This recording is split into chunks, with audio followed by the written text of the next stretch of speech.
नमस्कार, आप देख रहे हैं सी न्यूज भारत। मैं हूं आपके साथ प्रिया श्रीवास्तव। वक्त हो गया न्यूज बुलेटिन की ओर रुक करने का। इस न्यूज बुलेटिन में दिखाएंगे कैसे ट्रेन के कोच से फिसलकर पहिए और ट्रैक के बीच गिरी महिला, और बात होगी जालना की, जहां वकीलों की ओर से जिलाधिकारी के माध्यम से महामहिम राष्ट्रपति को सौंपा गया ज्ञापन। ऐसी तमाम खबरों पर डालेंगे नजर इस न्यूज बुलेटिन में। खबर अयोध्या से, जहां अयोध्या धाम जंक्शन पर बची महिला की जान। बता दें कि ट्रेन के कोच से फिसलकर पहिए और ट्रैक के बीच गिरी महिला। सही समय पर पहुंचकर रेल के सुरक्षा कर्मियों ने महिला की बचाई जान। वहीं आंध्र प्रदेश से अयोध्या राम मंदिर का दर्शन करने आई थी महिला। दर्शन कर पति के साथ वापस बनारस जाते समय ये हादसा हुआ। ट्रेन की चेन पुलिंग कर रेल के सुरक्षा कर्मियों ने बचाई महिला की जान। अयोध्या से सी न्यूज संवाददाता राहुल पांडे की रिपोर्ट। खबर बलिया से है, जहां परिवहन मंत्री दयाशंकर सिंह बोले, सरकार और संगठन दोनों बराबर। सरकार और संगठन रेल की पटरी की तरह दोनों का समान अधिकार। बता दें कि लगातार तीसरी बार एनडीए की सरकार बनाने के उपलक्ष्य में बलिया नगर विधानसभा के गंगा बहुउद्देशीय सभागार मतदाता सम्मान समारोह का आयोजन किया गया, जिसमें जिले के प्रभारी मंत्री दयाशंकर मिश्रा दयालु एवं परिवहन मंत्री दयाशंकर सिंह समेत कई बड़े नेता शामिल रहे। इस दौरान योगी सरकार में परिवहन मंत्री दयाशंकर सिंह यूपी के डिप्टी सीएम केशव प्रसाद मौर्य के सरकार और संगठन वाले बयान से दिखे असहमत। कहा, सरकार और संगठन दोनों बराबर है। सरकार के लोग संगठन में आते हैं और संगठन के लोग सरकार में जाते हैं। जेपी नड्डा राष्ट्रीय अध्यक्ष भी हैं और मंत्री भी हैं। सरकार और संगठन दोनों रेल की पटरी की तरह हैं, दोनों का समान अधिकार है। वहीं दयाशंकर सिंह ने ये बयान बलिया में आयोजित मतदाता सम्मान समारोह के दौरान मीडिया से कहा। आइए जानते हैं इस विषय में परिवहन मंत्री यूपी सरकार दयाशंकर सिंह ने आगे और क्या कुछ कहा। इसके लिए आज हमारे बलिया जिले के प्रभारी मंत्री, उत्तर प्रदेश सरकार के मंत्री आदरणीय दयाशंकर मिश्रा दयालु जी इसके कार्यक्रम में मुख्य अतिथि थे। माननीय रानी सजाद अंसारी सम्मानित कार्यकर्ता बंधुओं, ये मीटिंग अपने स्थान पर बैठे रहे। किया गया है कार्यकर्ताओं का, उसी के लिए आज कार्यक्रम जिस तरीके से पार्टी को बचाएं, पहले अपनी पार्टी को बचाएं, फिर तब दूसरे के लिए बात करें। मंत्री जी, संगठन बड़ा है या सरकार? दोनों बराबर है, दोनों बराबर है। सरकार के लोग संगठन में जाते हैं और संगठन के लोग सरकार में आते हैं। आप देख नहीं रहे हैं, हमारे राष्ट्रीय अध्यक्ष जी आज मंत्री हैं। सरकार और संगठन दोनों एक रेल की पटरी की तरह दोनों हैं, दोनों समान गति से आगे बढ़ते हैं, इसलिए दोनों का समान अधिकार है। बलिया से सी न्यूज संवाददाता आनंद दुबे की रिपोर्ट। खबर दाहोद से, जहां आम आदमी पार्टी के जाने माने और आदिवासी नेता डेडियापाड़ा के विधायक ने आगामी तालुका जिला चुनाव और संगठन के लिए तैयार रहने के लिए लिमखेड़ा के आम आदमी पार्टी कार्यकर्ताओं से मुलाकात की और संगठन को मजबूत करने की सलाह दी। उन्होंने बीजेपी पर आरोप लगाते हुए कहा कि बढ़ेगा इंडिया का नारा देने वाली बीजेपी सरकार में दाहोद के 108 स्कूलों में एक ही शिक्षक है और अनेकों स्कूलों में आज भी बच्चे खुले में पढ़ते हैं, और गुजरात के 47 एकलव्य मॉडल स्कूलों में गुजराती माध्यम में हिंदी टीचर होने की वजह से गुजराती पढ़ा नहीं पाते हैं। राज्य में बाहर से ऐसे शिक्षकों को नियुक्त किया गया है जो गुजराती पढ़ या बोल नहीं सकते, और धारा 275 के अनुसार आदिवासी क्षेत्रों के विकास के लिए 800 से 900 करोड़ रुपए का अनुदान आता है, जिससे यहां के पंचायत मंत्री गिर सोमनाथ की जलाराम इंटरप्राइजेज नामक एजेंसी को सामान और सामग्री के लिए आवंटित किया गया है। एजेंसी का यहां कोई कार्यालय भी नहीं है। आपको बता दें कि एक भी ट्रक रेत और कपची के बिना लगभग 600 करोड़ रुपए की राशि दी गई है। वहीं एक फर्जी कार्यालय में 18 करोड़ रुपए के फर्जी काम और आदिवासियों के 73 AA जमीन का गलत NA ऑर्डर दिया गया है। वहीं बता दें कि एक फर्जी कार्यालय में 18 करोड़ रुपए के फर्जी काम और आदिवासियों के 73 AA जमीन का गलत NA ऑर्डर दिया गया है। इसके अलावा कन्या शिक्षा के तहत बच्चों को साइकिल दी जाती है, जो पिछले 2 साल से नहीं दी गई है, और दाहोद नगर निगम में करोड़ों का अनुदान मिलता है, जिसमें पूर्व अध्यक्ष और वर्तमान अध्यक्ष दोनों का बराबर हिस्सा नहीं मिल रहा है। पैसों के लिए वर्तमान में नगर पालिका अध्यक्षों में मारपीट होती नजर आ रही है। बीजेपी नेताओं को ये सभी आरोप चैत्र वासवानी बीजेपी नेताओं को निशाना बनाकर लगाए गए हैं। आज अमे दाहोद जिल्लाની મુલાકાતે છે। હાલ અમે લીમખેડા તાલુકાની બેઠકનું હમણાં સમાપન કર્યું છે, ત્યારે આવનારી તાલુકા જિલ્લા પંચાયતનું ઇલેક્શન હોય કે હમણાં નગરપાલિકા ઝાલોદ અને દેવગઢ બારી આવવાની છે, એની તૈયારીના ભાગરૂપે આજે સૌ અમે ચર્ચાઓ કરી છે. અને સાથે સાથે આજે મને આ વિસ્તારના અનેક પ્રશ્નો લઈને અહીંના સ્થાનિક આગેવાનો મળવા માટે આવ્યા હતા. એમાં દાહોદ જિલ્લામાં 108 શાળા એવી છે જ્યાં માત્ર એક જ શિક્ષકથી એ શાળાઓ ચાલે છે. અહીંયા એકલવ્ય મોડલ સ્કૂલમાં જે રાજ્ય બહારના શિક્ષકો મૂકવામાં આવ્યા છે, ત્યારે 9, 10, 11, 12 ગુજરાતી મીડિયમ હોવા છતાં આ હિન્દી ભાષી શિક્ષકોને ગુજરાતી લખતા વાંચતા કે સમજતા આવડતું નથી. તો સવાલ એ ઉભો થાય છે કે આદિવાસીઓ બાળકોને ભણાવશે કઈ રીતે? આવી જ રીતના ગુજરાતની 47 એકલવ્ય મોડલ શાળાઓમાં 15 જેટલા સ્ટાફની ભરતીઓ કરવામાં આવી છે, જે સરકારની બેદરકારી સૂચવે છે.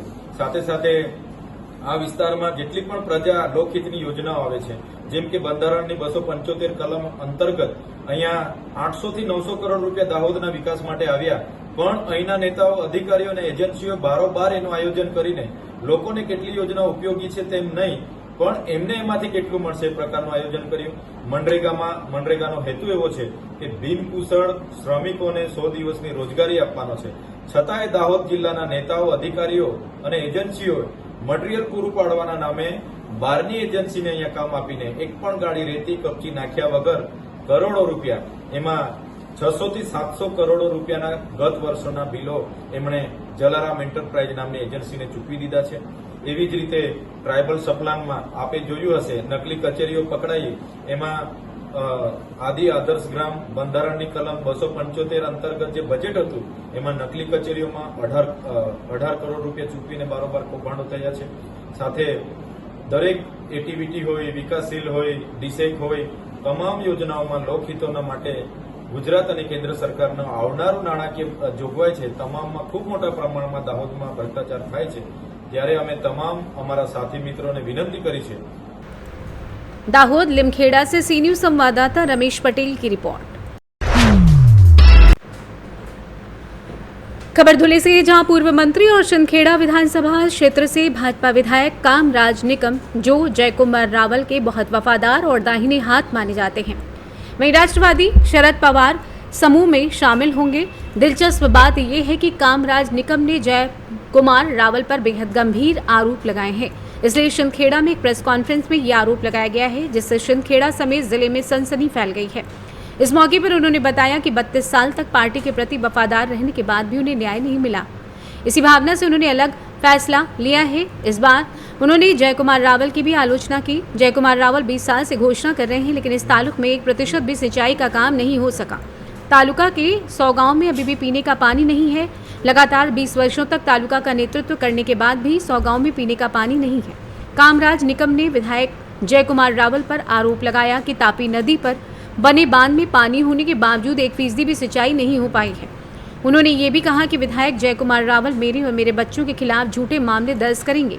ये प्रेस कॉन्फ्रेंस शिंदखेड़ा में नवसारी मंगल कार्यालय में आयोजित की गई थी। इस समय ललित वरुड़े, दयाराम कुंवर, गुलाबराव पाटिल, गिरीश नेरकर, तुषार देसले, शांताराम पाटिल सहित अन्य उपस्थित थे।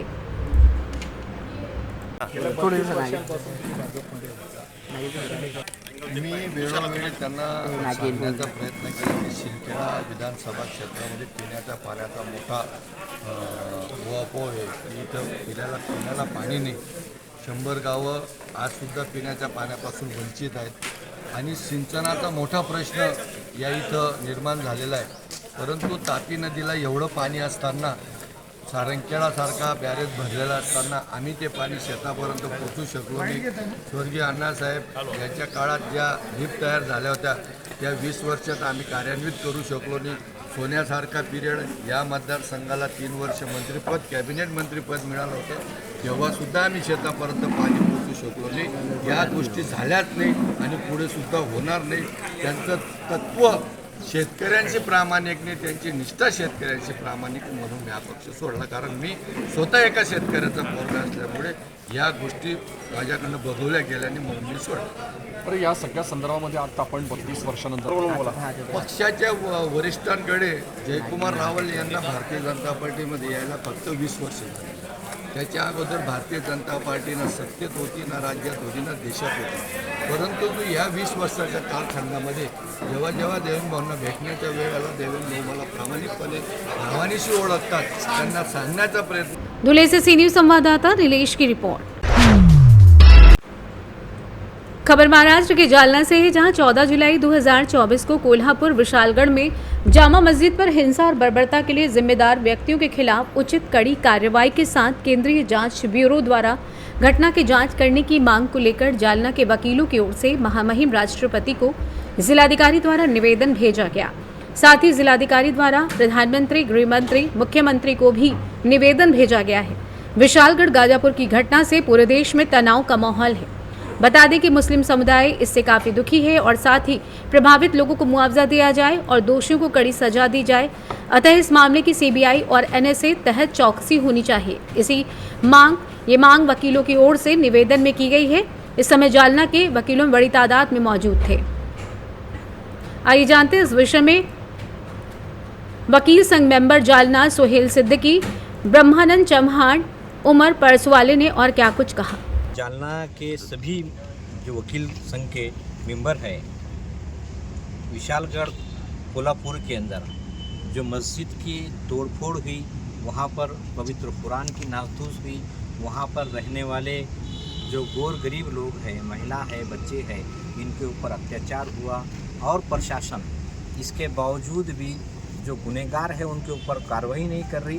नाम मात्र दिखाने के लिए सिर्फ छोटी मोटी कार्रवाई करके ऐसे लोगों को बढ़ावा दे रही है।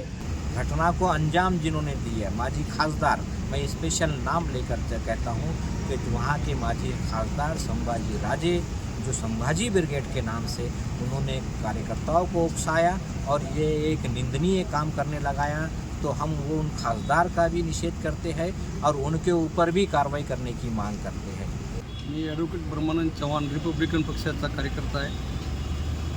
काल गडावरच्या अतिक्रमण काढण्याचं नाव घेऊन बाजूला असलेल्या 3 किलोमीटरच्या वस्तीवर जाणूनबुजून हल्ला केला, प्लॅन करून हल्ला केला।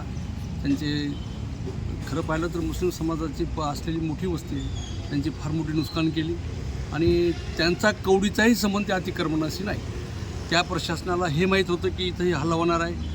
त्या प्रशासनामधला SP आणि संबंधित असलेले लोक निलंबित झाला पाहिजे, SP निलंबित झाला पाहिजे।